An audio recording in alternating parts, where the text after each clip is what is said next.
Hello and welcome to 18th lecture of halogen derivatives class 12 chemistry. मागील दोन लेक्चर्समध्ये आपण न्यूक्लिओफिलिक सबस्टिट्यूशन रिॲक्शन म्हणजे काय हे पाहिलेलं होतं आणि SN2 आणि SN1 दोन्ही रिॲक्शन्स आपण with mechanism and energy profile diagram आपण स्टडी केलेल्या होत्या. आता या लेक्चरमध्ये SN2 आणि SN1 या दोघांमधला डिफरन्स काय आहे हा बऱ्याच वेळेला थेरी एक्झाममध्ये बोर्ड एक्झाममध्ये विचारला जातो.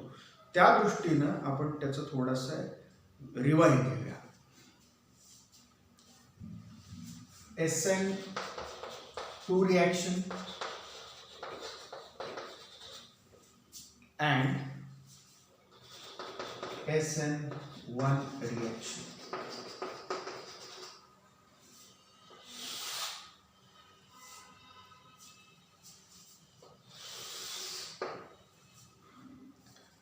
सगळ्यात पहिल्यांदा आपल्याला हे माहिती पाहिजे SN2 reaction is related to primary alkyl halide. Primary alkyl हॅलाइडचा हायड्रोलिसिस करणं म्हणजे SN2 रिॲक्शन आहे. That means SN2 reaction primary alkyl halides it is related to primary alkyl halides. आणि SN1 जी रिॲक्शन आहे ही आपण पाहिले टर्शरी अल्काइल हॅलाइड्सचा हायड्रोलिसिस करताना वापरतात. त्यामुळे इथला first point it is related to tertiary alkyl halides. म्हणजे आपण म्हणू शकतो alkaline hydrolysis of primary alkyl halide is SN2 reaction and alkaline hydrolysis of tertiary alkyl halides is SN1 reaction. त्यानंतर आपण ह्या रिॲक्शनचा कायनेटिक एक्सप्रेशन लिहिलेलं होतं. त्यानुसार आपण म्हणू शकतो की SN2 मेकॅनिझम जे आहे त्याच्यामध्ये rate of reaction depends on concentration of substrate as well as reagent. त्यामुळे आपण लिहिलेलं expression CH3 concentration of CH3Br into concentration of OH minus अशा पद्धतीचं आपण रेट एक्सप्रेशन लिहिलेलं होतं. CH3Br हा सबस्ट्रेट आहे त्याची कॉन्सन्ट्रेशन आणि OH मायनस याची कॉन्सन्ट्रेशन दोघांच्या कॉन्सन्ट्रेशनवर या रिॲक्शनचा SN2 रिॲक्शनचा रेट अवलंबून आहे. That means rate of reaction depends on concentration of both substrate and reagents. But in case of SN1 reaction, rate of reaction is directly proportional to the concentration of substrate, that is tertiary butyl bromide. Tertiary butyl bromide च्या concentration वरच फक्त या रिॲक्शनचा rate अवलंबून आहे. त्यामुळे आपण म्हणू शकतो दुसरा point rate of for SN2 reaction rate of the reaction depends on the concentration of substrate and reagent both. SN1 मध्ये आपण म्हणू शकतो rate of reaction depends on the concentration of substrate only. त्यानंतर SN2 रिॲक्शन जी आहे ही बायमॉलिक्युलर आहे. त्यामुळे आपण म्हणू शकतो it is bimolecular substitution reaction and SN1 is unimolecular substitution reaction.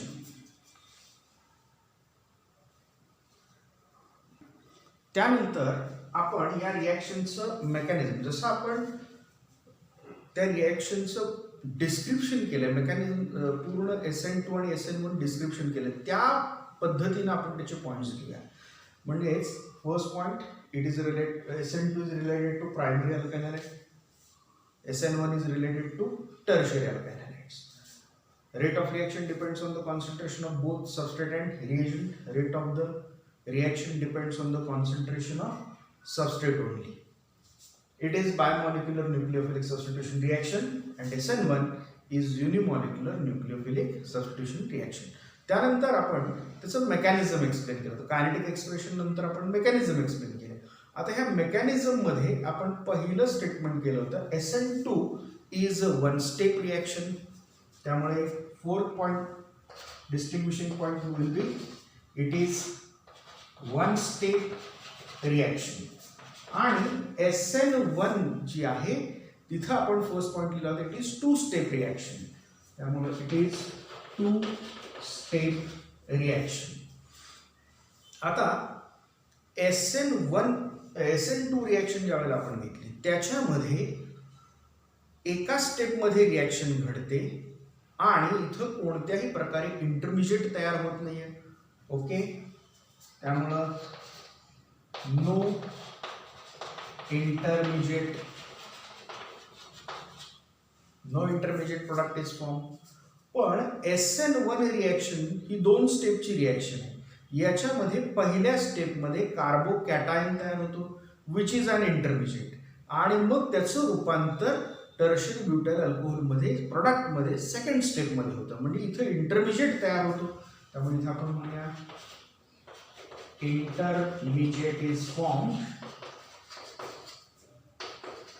And it is carbocation. हा कार्बोकॅटायन हा इंटरमिजिएट या ठिकाणी तयार होतो. ही वन स्टेप रिॲक्शन आहे. त्यामुळे या रिॲक्शनच्या मेकॅनिझम मध्ये एकच ट्रान्झिशन स्टेट आहे. त्यामुळं only one transition state. SN1 मध्ये ही रिॲक्शन 2 स्टेपमध्ये घडते आणि दोन्ही स्टेपमध्ये प्रत्येक स्टेपमध्ये एक ट्रान्झिशन स्टेट आहे. मग पहिल्या स्टेपमध्ये एक ट्रान्झिशन स्टेट आणि दुसऱ्या स्टेटमध्ये एक ट्रान्झिशन स्टेट आहे. त्यामुळे इथे आपण म्हणू शकतो it has 2 transition states. SN2 reaction मध्ये नेक्स्ट पॉइंट आपण पाहूया. SN2 रिॲक्शन मध्ये आपण पाहिलेलं आहे की ब्रोमीन ज्या बाजूनं अटॅच आहे त्याच्या अपोजिट साइड मधून OH मायनस हा न्यूक्लिओफाइल अटॅक करतो. That means there is a backside attack of nucleophile.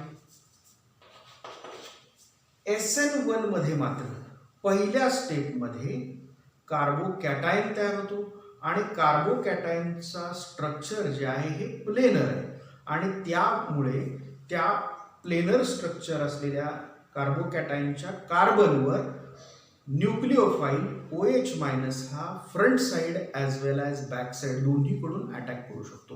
म्हणजे आपण इथं म्हणू शकतोय both side attack is possible.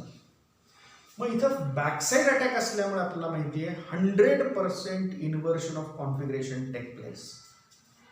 त्यामुळे product with 100% inversion is formed. Product with 100% inversion is formed. आणि या ठिकाणी मात्र product 50% both side attack possible आहे. फ्रंट साइडने अटॅक झाला तर 50% रिटेन्शन होईल, बॅक साइडने अटॅक झाला 50% इन्व्हर्शन होईल. म्हणजे इथं तुम्हाला रेसेमिक मिक्सचर मिळतं. म्हणजे 50% inversion and 50% retention. That is we get a racemic mixture. या ठिकाणी आपल्याला racemic mixture मिळतं.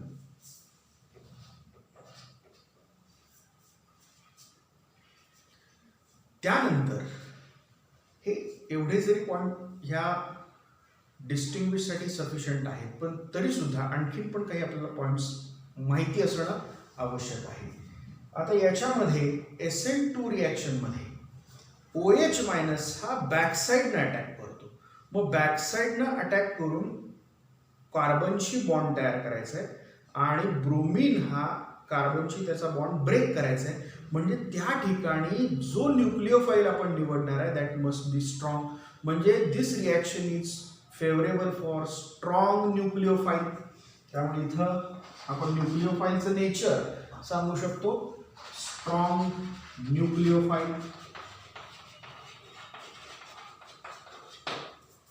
या ठिकाणी मात्र SN1 रिॲक्शनच्या बाबतीमध्ये न्यूक्लिओफाइल जो आहे हा स्ट्रॉंग असला किंवा वीक असला तरी फारसा फरक पडत नाही.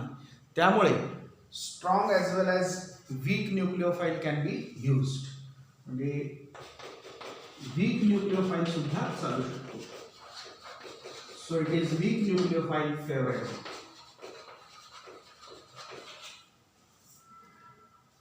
त्यानंतर आणखीन पण काही गोष्टी आहेत, त्याच्यात काही पॉइंट्स आहेत की SN2 रिॲक्शन जी आहे याच्यामध्ये कार्बन आणि ब्रोमीन मधला बॉन्ड ब्रेक होतो आणि त्याच वेळेला कार्बन आणि OH याच्यामधला बॉन्ड फॉर्म होतो. म्हणजे इथं bond breaking and bond formation take place at the same time. म्हणजे सायमल्टेनियस बॉन्ड ब्रेकिंग आणि बॉन्ड फॉर्मेशन टेक प्लेस. त्यामुळे आणखीन आपण पॉइंट करूया इथे.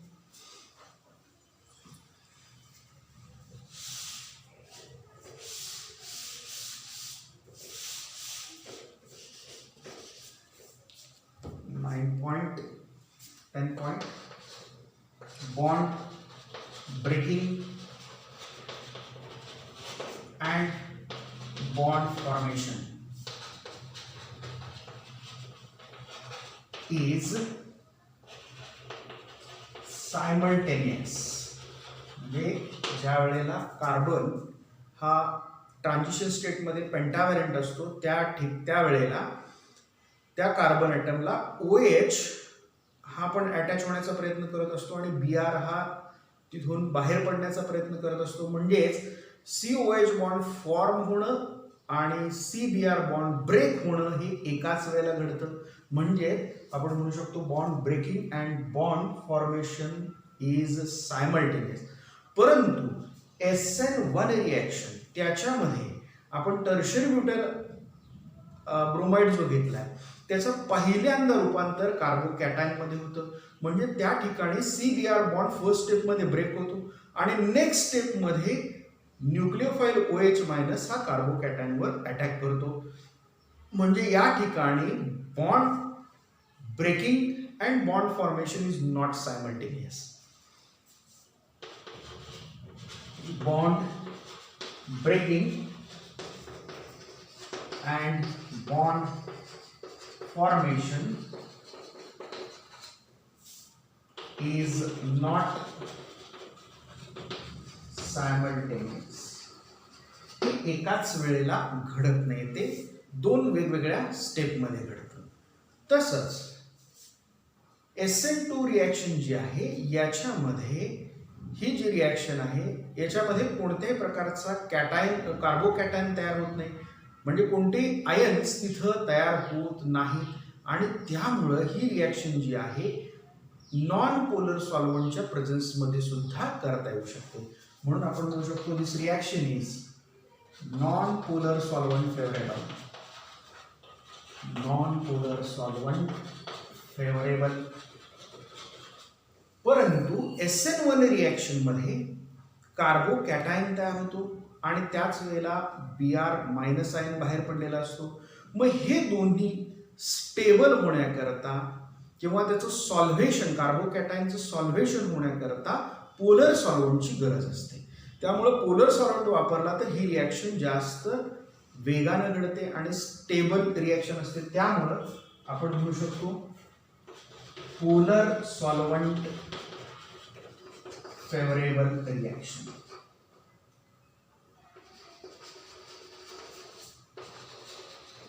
SN1 is polar solvent favorable reaction. आणि त्यानंतर आपण पाहिलेलं आहे SN2 रिॲक्शन जी आहे ही प्रायमरी अल्काइल हॅलाइड्सच्या हायड्रोलिसिसच्या संदर्भात आहे आणि SN1 रिॲक्शन जी आहे ही टर्शरी अल्काइल हॅलाइड्सचं हायड्रोलिसिसची रिॲक्शन आहे. मग जर आपण प्रायमरी सेकंडरी आणि टर्शरी अल्काइल हॅलाइड्स SN1 आणि SN2 दोन्ही रिॲक्शन्स त्याच्याबरोबर कॅरी करायचा प्रयत्न केला तर त्यांची ऑर्डर काय असेल तर SN2 रिॲक्शनमध्ये ही primary alkyl halide favourable reaction आहे. त्यानंतर क्रम लागतो सेकंडरी अल्काइल हॅलाइड आणि त्या त्यानंतर क्रम लागतो टर्शियरी अल्काइल हॅलाइड. म्हणजे प्रायमरी, सेकंडरी आणि टर्शियरी अल्काइल हॅलाइड पैकी primary alkyl halide will be favourable for SN2 reaction. त्याची ऑर्डर आपण या पद्धतीने लिहू शकतो. परंतु SN1 रिॲक्शनच्या बाबतीमध्ये मात्र SN1 रिॲक्शन जी आहे ही टर्शियरी अल्काइल हॅलाइडचं हायड्रोलिसिस करण्याची आहे. त्यामुळे tertiary alkyl halide, then secondary and then primary, अशा पद्धतीनं त्याची रिॲक्टिव्हिटी ऑर्डर असणार आहे. म्हणजेच हा क्वेश्चन साधारणपणे 2 मार्कासाठी आपल्याला विचारला जातो थेरीमध्ये. त्यावेळी ॲटलिस्ट 4 पॉईंट आपण तिथं एक्सप्लेन करणं आवश्यक आहे.